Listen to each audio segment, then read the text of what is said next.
Have you ever noticed that the internet can forgive almost anything? It can turn cruelty into a joke, tragedy into content, and real human suffering into something people scroll past in seconds.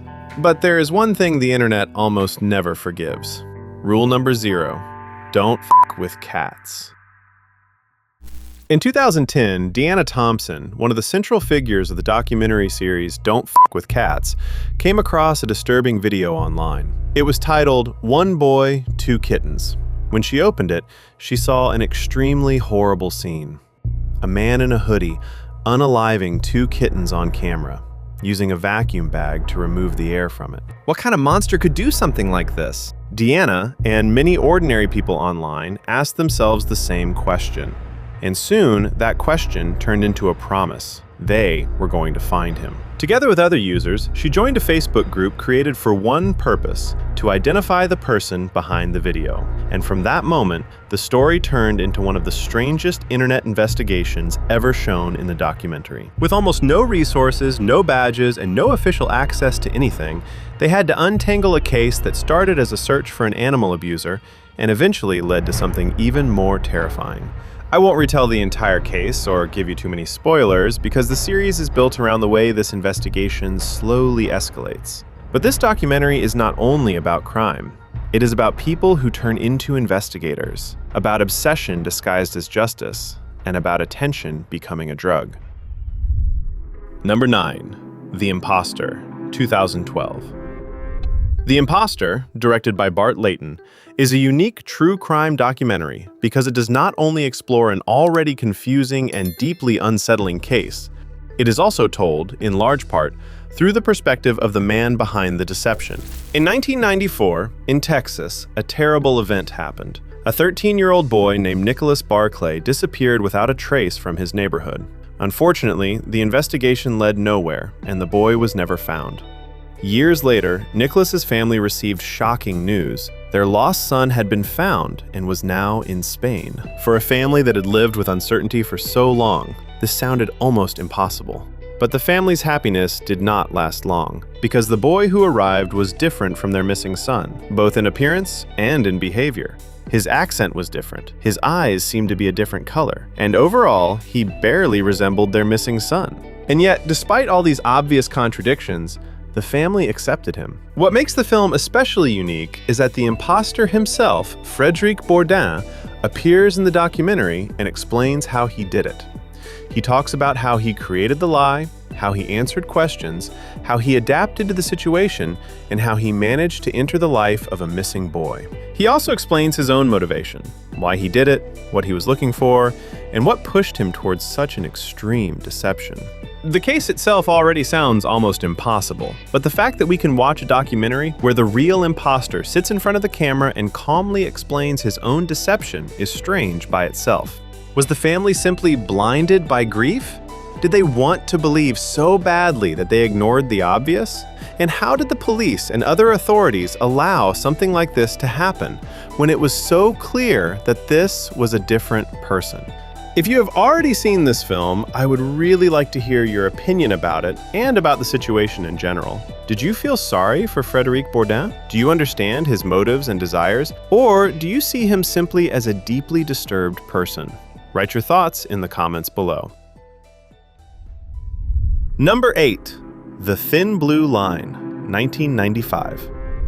Directed by Errol Morris, this documentary tells the disturbing, true story of a murder case in Texas that led to one of the most shocking miscarriages of justice in American history. I was not sure whether this film belonged on this list because it is not disturbing in the same way as some of the other documentaries here, but it is frightening for a different reason.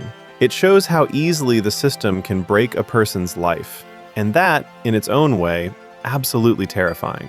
The film investigates the case of Randall Dale Adams, a man convicted of killing a police officer and sentenced to death. Through interviews, evidence, and carefully reconstructed scenes, the documentary slowly reveals that the investigation was deeply flawed and that Adams was most likely innocent.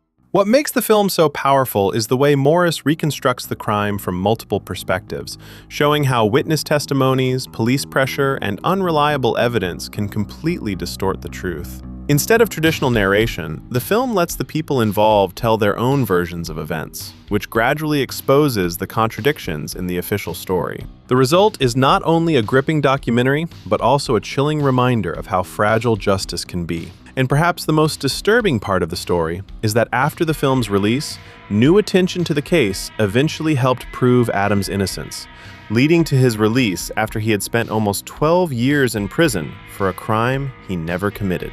Watching The Thin Blue Line means reflecting on how many trials might have been unfair and how many people continue to suffer from systemic errors no matter where they live. For example, we can remember a Stephen Avery case who spent 18 years in prison for a sexual assault he did not commit before DNA evidence pointed to another man.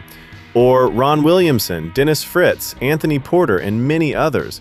And these are only the famous cases, the ones that receive documentaries, headlines, books, and public attention. How many others are still buried somewhere in court archives, police files, or prison cells? Unfortunately, we can only guess. Number 7. Who Took Johnny? 2014. Some true crime stories disturb you because of what they reveal. Who Took Johnny does the opposite. It scares you because of what it never fully reveals, and because the story of Johnny feels like something that could happen to almost any family. The film tells the story of Johnny Gosch, a 12-year-old paperboy from West Des Moines, Iowa, who disappeared in 1982 while delivering newspapers early in the morning. Without a doubt, this is one of the most mysterious and unsettling true crime cases of all time. Unfortunately, the investigation went nowhere. No body was found, no one was convicted, and for decades, his family was left with the worst kind of question. Not only who took Johnny, but whether the truth was ever really meant to be found. At first, it sounds like a terrible but simple missing child case. A 12-year-old boy goes out to deliver newspapers early in the morning and never comes home. But the more you learn about the case, the less simple it feels. People talk about strange cars in the area. Other boys disappear in similar circumstances.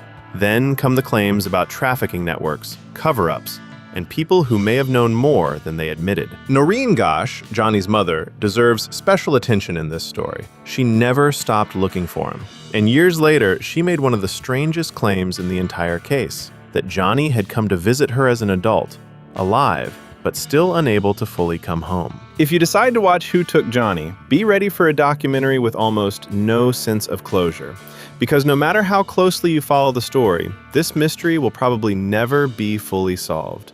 But the film does a strong job of laying out the case, the theories, and the emotional weight behind it.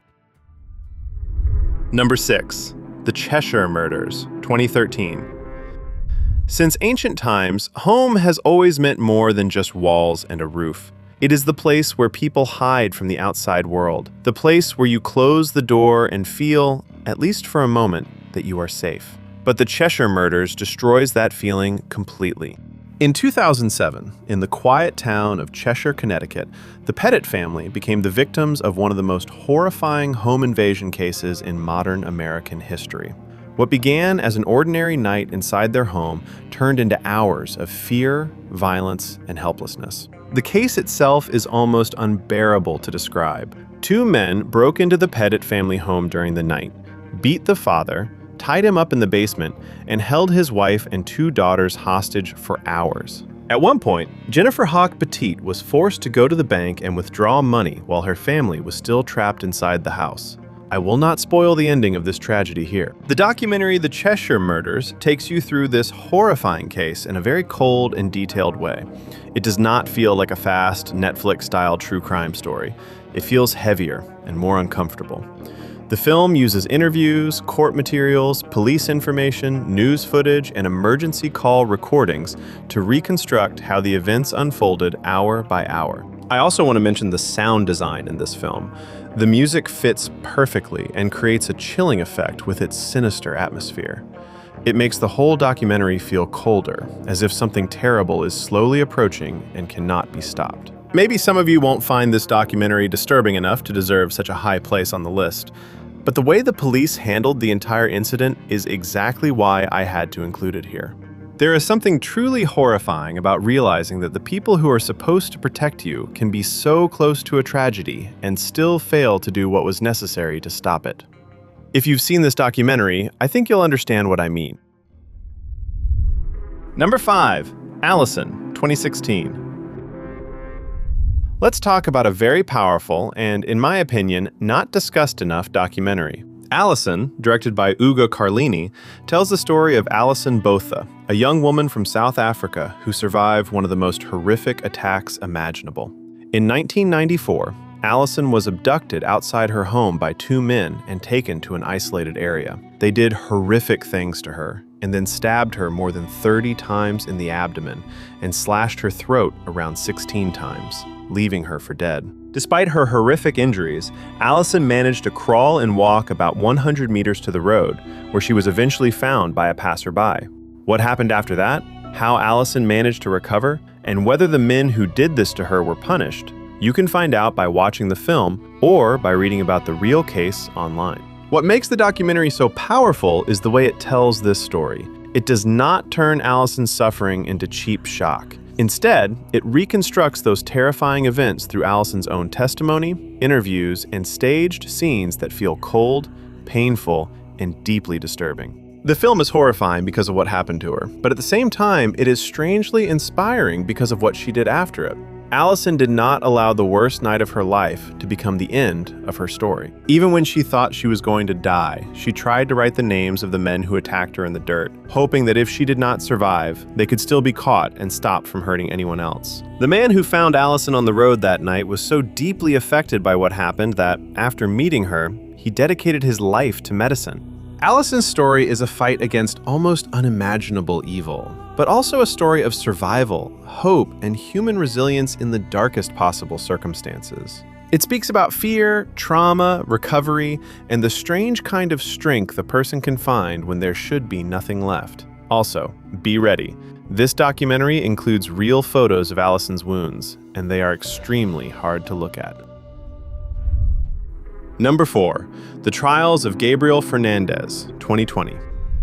Alison is horrifying because it shows what a person can survive. The Trials of Gabriel Fernandez is even harder because it shows what no child in the world should ever have to go through and how many people failed to stop it. Moreover, it becomes even harder when you realize that sometimes the closest people can become the real monsters. The series tells the story of Gabriel Fernandez, an 8-year-old boy from Palmdale, California, who lived with his mother, Pearl Fernandez, and her boyfriend, Isauro Aguirre. For months, Gabriel was abused, starved, humiliated, burned, shot with a BB gun, and locked inside a small cabinet.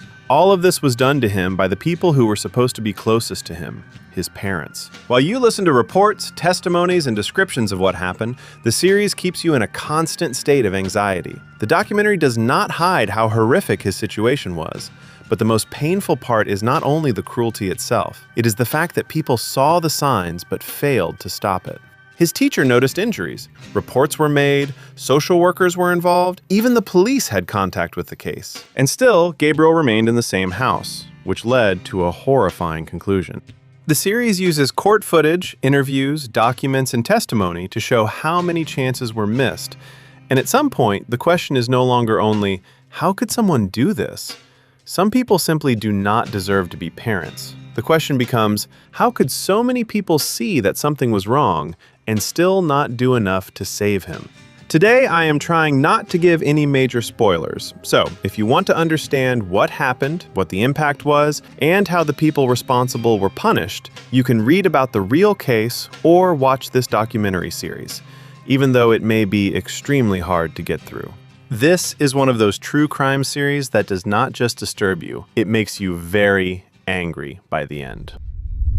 Number 3, 77 Minutes, 2016. 77 Minutes is a true crime documentary that follows the 1984 San Ysidro McDonald's massacre, where a man walked into a McDonald's in San Diego and opened fire on employees and customers. What the film tries to do is rebuild the timeline of that day through survivor interviews, witness accounts, and detailed recollections of what happened inside the building. It focuses heavily on people who were directly inside the situation, including those who survived and those who lost family members. However, this is also the main reason why the documentary is so heavily criticized. A lot of viewers describe it as extremely uncomfortable and even exploitative in the way it handles interviews. Survivors are asked to go back into very traumatic memories, sometimes describing injuries and deaths in graphic detail. Many feel that the focus shifts too much toward horror details rather than thoughtful reflection. There are also, to be fair, unnecessary details and footage that many feel the director did not need to include. Bodies of those who were murdered that day, including children. Because of this, the film often feels uncomfortable in a different way than most true crime documentaries. It clearly leans into shock value, showing disturbing moments and images that many viewers consider unnecessary. Overall, it's a very divisive documentary, praised by some for its rawness, but heavily criticized for its tone and approach, with many feeling it crosses the line between documentation and exploitation. 77 minutes were enough to take 21 lives and destroy countless families. If you are looking for a horrific true crime case with a deeply disturbing atmosphere and graphic images, you can check it out, but I honestly do not really recommend doing that. Number 2. Dear Zachary, a letter to a son about his father, 2008. Personally, Dear Zachary is probably my number 1 true crime documentary, and maybe even the most disturbing documentary I have ever watched. That is why I placed it at number 1 in my previous disturbing documentaries video. But because I have already talked about it before, I decided to put it at number 2 this time, partly to keep a little bit of intrigue for the final spot. Still, even at number 2, this is one of the saddest and most rage-inducing documentaries you can only find. Like I am already said before, you will be crying. Trust me. A Letter to a Son About His Father, directed by Kurt Cooney, tells the story of Andrew Bagby, Kurt's best friend who lived in Canada, studied at university, worked, spent time with friends, and had a normal life. He was the kind of person who is easy to be friends with, someone people trusted and can rely on. Everything changes when he begins a relationship with a woman named Shirley Turner. She turns out to be far more dangerous than anyone could have imagined, and calling their relationship toxic would almost be an understatement. One day, Kurt receives devastating news. His best friend Andrew has been murdered, and the main suspect is Andrew's girlfriend, Shirley. For Kurt, this is not just a crime story. This is the death of someone he loved like family, a person he knew personally, laughed with, grew up with, and expected to see again. But then the story becomes even more painful. After Andrew's death, Shirley reveals that she is pregnant with his child. That child is Zachary. And this completely changes the purpose of the film. At first, Kurt wants to make a tribute to his friend, a collection of memories, stories, and voices from the people who knew Andrew best. Something that could preserve who Andrew was, not as a victim in a murder case, but as a son, a friend, a doctor, and a human being. But now, the film becomes a letter to Zachary, a way for this little boy to one day understand who his father was through the memories of the people who loved him. Kurt travels across different places, interviewing Andrew's parents, friends, classmates, and colleagues. And through these stories, Andrew slowly comes back to life on screen. There are also shocking twists in this film, but no more spoilers. Just go and watch it if you can. But be ready. This is a documentary you can only watch once. It is almost impossible to return to it again, but the impact it leaves can stay with you for the rest of your life. Number 1. Just Melvin, Just Evil, 2000.